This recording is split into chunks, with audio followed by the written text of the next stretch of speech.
అందరికీ నమస్కారం అండి. పూజలో ఏ నైవేద్యం పెట్టడం వలన ఎటువంటి అదృష్టం కలిసి వస్తుంది, ఏ నైవేద్యం పెట్టడం వలన మనకి ధనయోగం అనేది ప్రాప్తిస్తుంది, కుబేరులవుతారు అనేది ఈ వీడియోలో తెలుసుకుందాం. మీరు కనుక నా వీడియో ఫస్ట్ టైం చూస్తున్నట్లయితే ప్లీజ్ సబ్స్క్రైబ్ మై ఛానల్. మీకు వీడియో కనుక నచ్చినట్లయితే ఒక లైక్ చేయండి. మనం ఇంట్లో పూజ చేసేటప్పుడు దేవునికి ఏదో ఒక నైవేద్యాన్ని సమర్పిస్తాము. దేవుని పూజలో నైవేద్యం చాలా ముఖ్యమైనది. నైవేద్యం లేని పూజకు పుణ్యఫలితం దక్కదు. అయితే మీరు ఇంట్లో పూజ చేసేటప్పుడు దేవునికి మీరు పెట్టే నైవేద్యాన్ని బట్టి పుణ్యఫలితం అనేది ఉంటుంది. ఒక్కో రకమైన నైవేద్యానికి ఒక్కో రకమైన ప్రయోజనం ఉంటుంది. ఈ విషయం శాస్త్రాలే చెబుతున్నాయి. కాబట్టి ఈరోజు మనం వీడియోలో ఏ దేవునికి ఏ నైవేద్యం పెట్టడం వలన ఎలాంటి ఫలితాలు ఉంటాయో తెలుసుకుందాం. పరమేశ్వరుడికి మాత్రం తీపి పదార్థాలను నైవేద్యంగా సమర్పించకూడదు. ఈశ్వరుడికి బిల్వ పత్రాలను ఎక్కువగా సమర్పించాలి. కాబట్టి సోమవారం పూజ చేసేవాళ్ళు మాత్రం పూజలో నైవేద్యంగా తీపి పదార్థాలను సమర్పించవద్దు. పూజలో దేవునికి నైవేద్యం పెట్టేటప్పుడు ఒక గాజు గ్లాసు నీళ్లను కూడా మీ పూజ గదిలో ఖచ్చితంగా ఉంచుకోవాలి. ఎందుకంటే మీ పూజ గదిలో తప్పకుండా ఈ నీళ్లు తీర్థంలాగా ఉంటుంది. తీర్థం లేని పూజ అనేది అసంపూర్ణం.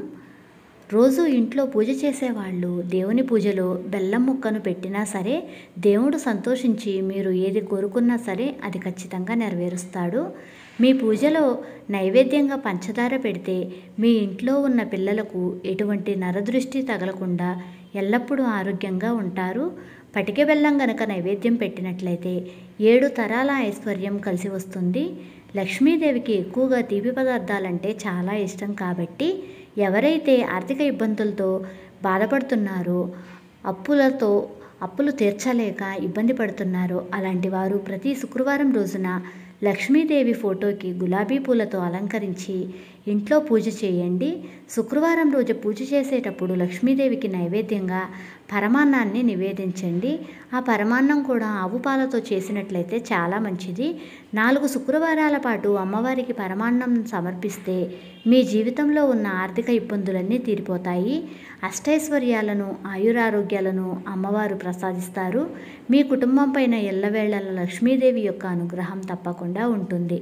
ఎవరింట్లో తులసి మొక్క ఉంటుందో అలాంటి వారు ప్రతి శుక్రవారం రోజున తులసి మొక్క చుట్టూ 3 ప్రదక్షిణాలు చేసి తులసి చెట్టు మీద 2 చుక్కల పచ్చిపాలను చిలకరించండి. ప్రతి శుక్రవారం ఇలా చేస్తూ ఉంటే మీ ఇంటికి అఖండ రాజయోగం ప్రాప్తిస్తుంది. ఎవరైతే సొంత ఇంటిని కట్టుకోవాలి అనుకుంటున్నారో అలాంటి వారు ఇంట్లో పూజ చేసేటప్పుడు దేవునికి నైవేద్యంగా మామిడి పండును నివేదించాలి. ద్రాక్ష పళ్ళను నైవేద్యంగా పెడితే మీ ఇంట్లో సిరి సంపదలు రావటానికి అవకాశం ఉంటుంది. జామ పండుని నైవేద్యంగా పెట్టినట్లయితే మీ కుటుంబానికి ఎలాంటి అనారోగ్య సమస్యలున్నా కూడా అవి త్వరలోనే నయమైపోతాయి. ఆరోగ్య సమస్యలు మీకు ఎప్పుడూ రాకుండా కూడా ఉంటాయి. మనసులో ఉన్న కోరిక ఏదైనా సరే అది ఖచ్చితంగా నెరవేరాలి అనుకుంటే ఏదైనా ఒక మంగళవారం నాడు సాయంత్రం సమయంలో మీ పూజ గదిలో ఉన్న ఆంజనేయ స్వామి వారి ఫోటో ముందు 21 తమలపాకులు పెట్టి మీ కోరికను మనసులో అనుకుంటూ దేవునికి నమస్కారం చేసుకోండి. అతి త్వరలోనే మీరు అనుకున్న కోరిక ఖచ్చితంగా నెరవేరుతుంది. మీ వ్యాపారంలో బాగా అభివృద్ధి రావాలి అంటే కనుక బెల్లం పరమాన్నం తయారు చేసి లక్ష్మీదేవికి నైవేద్యంగా సమర్పిస్తే మీ వ్యాపారంలో అధిక లాభాలు వస్తాయి. ప్రతి శనివారం రోజున మీ ఇంట్లో పూజ గదిలో ఉన్న వెంకటేశ్వర స్వామి వారి ఫోటోకి తులసిమాలను వేసి పూజ చేస్తే చాలు. మీరు ఊహించలేనంత డబ్బు మీ ఇంటికి వస్తుంది. మీరు చేసే పూజలలో దేవునికి నైవేద్యంగా అరటిపండును నివేదిస్తే అప్పుల బాధలు అన్నీ తొలగిపోతాయి.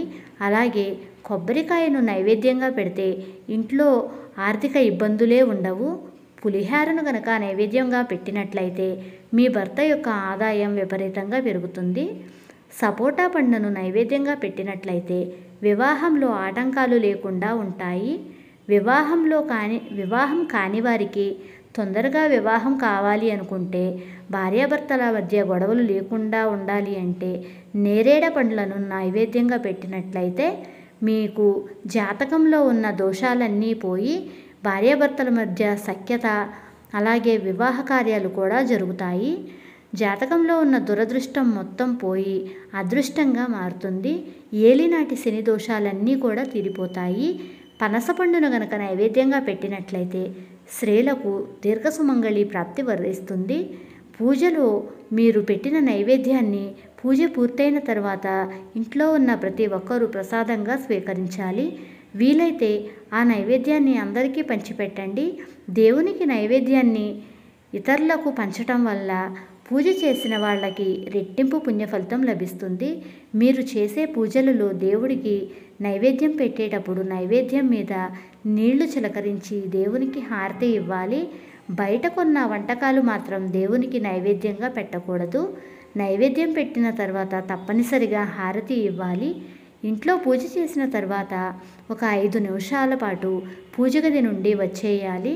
రవ్వ లడ్డూలను కనుక నైవేద్యంగా సమర్పించినట్లయితే మీ పిల్లలకు మంచి భవిష్యత్తు ఉంటుంది. కమలా పండ్లను నైవేద్యంగా సమర్పించినట్లయితే మీ ఇంట్లో ఎటువంటి కష్టాలు లేకుండా ఉంటాయి. కొబ్బరికాయలో త్రిమూర్తులు ఉంటారు. తీవ్ర పేదరికంతో బాధపడుతున్న వారు ఏదైనా ఒక శుక్రవారం రోజున మీ పూజ గదిలో ఉన్న లక్ష్మీదేవి ఫోటో ముందు కొబ్బరికాయ పెట్టి పూజ చేయండి. పూజ పూర్తయిన తర్వాత ఆ కొబ్బరికాయను తీసి మీరు డబ్బులు జాగ్రత్త చేసుకునే ప్రదేశంలో పెట్టండి. ఇలా చేయటం వలన ఇంటికి డబ్బు వస్తూనే ఉంటుంది. హిందూ పురాణాల ప్రకారం దేవుళ్లకు ఎల్లప్పుడూ ఇత్తడి ప్లేట్లలో కానీ తమలపాకుల మీద కానీ నైవేద్యం సమర్పించాలి. ఇలా కాకుండా ప్లాస్టిక్ పాత్రలో, స్టీలు పాత్రలలో నైవేద్యాలను సమర్పిస్తే అశుభ ఫలితాలు వచ్చే అవకాశం ఉంటుంది. ఒక్కొక్కసారి పూజ గదిలో పెట్టిన నైవేద్యాన్ని తరచూ చీమలు పడుతూ ఉంటాయి. నైవేద్యానికి గనక చీమలు పట్టినట్లయితే మీకు అదృష్టం పట్టబోతుంది అని, ఆ దేవుడి ఆశీర్వాదం మీ ఇంటిపైన ఉన్నదని నమ్మకం. అలాగే మీ కష్టాలన్నీ కూడా తీరిపోతాయి అని అర్థము. ఈ విధంగా మీకున్న సమస్యలను బట్టి దేవుడికి పెట్టే నైవేద్యాన్ని సమర్పించండి. ఇలా గనక సమర్పించినట్లయితే సకల శుభాలు కలుగుతాయి. అంతేకాకుండా మనం పెట్టిన నైవేద్యాన్ని దేవుడి దగ్గర అలా ఒక 5 నిమిషాల పాటు వదిలేసి మనం బయటకు వచ్చిన తర్వాత ఆ ప్రసాదం దగ్గరకు గనక నల్లచీమలు వచ్చి తింటున్నట్లయితే తప్పనిసరిగా ఆ దేవుని యొక్క ఆశీర్వాదం మీ ఇంటి మీద పాజిటివ్గా ఉంది అని అర్థము. మీరు ఎలాంటి తప్పులు చేసినా, ఎలాంటి అపచారాలు చేసినా ఒకసారి పూజ మొత్తం పూర్తయిన తర్వాత 2 చేతులతో చెంపలు వేసుకొని 5 గుంజీలు తీసినట్లయితే మనం చేసిన దోషాలన్నీ కూడా ఆ స్వామివారు క్షమించి మనకి ఆయన యొక్క కరుణను ఆశీర్వాదంగా ఇస్తారు. కాబట్టి ప్రతిసారి పూజ తర్వాత ఈ పనులు చేయటం అస్సలు మర్చిపోవద్దు. ఇలా చేయటం వలన మనం పూజ పూర్తయినట్లే. మీకు కనుక ఈ వీడియో నచ్చినట్లయితే ప్లీజ్ లైక్ చేయండి. మీ ఫ్రెండ్స్కి ఈ ఇన్ఫర్మేషన్ని షేర్ చేయండి. Thank you for watching.